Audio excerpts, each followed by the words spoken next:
السلام علیکم. اچھا یہ جو آج کل انگلینڈ فرانس انہوں نے فلسطین کو ریاست تسلیم کر لیا، کوئی احسان نہیں کہ ہم پہ مسلمانوں کی تو عیسائی یہودیوں کے ساتھ تو جنگ اتنی پرانی نہیں ہے.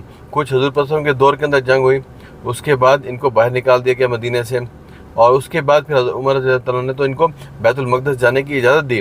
پھر صلاح الدین ایوبی کو فیسیلیٹیٹ کیا تھا یہودیوں نے عیسائیوں کے خلاف. تو آپ دیکھیں گے تاریخ انسانی میں سب سے زیادہ جنگیں عیسائیوں اور یہودیوں کے آپس میں ہوئی.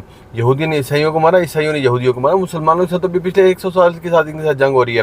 اور بیت المقدس کی صرف مسلمانوں کے لیے یہ کوئی مقدس جگہ نہیں ہے، عیسائیوں یہودیوں اور مسلمانوں سب کے لیے ہے. تو یہ عیسائی بھی خیر منائیں، کچھ عرصے کے بعد یہ یہودی نے انہی کو مارنا ہے. تو وہ اپنے ڈر کی وجہ سے مسلمانوں کی ریاست کو تسلیم کریں کہ مسلمان تو پھر بھی عیسائیوں کو فلسطین میں آنے کی اجازت دیں گے، یہودی تو ان کو منہ نہیں لگانے دیں گے. تو خیر مسلمان آپس میں اکٹھے ہوں نہ ہوں، ہمارے ساتھ اور کوئی اکٹھا نہیں ہوگا.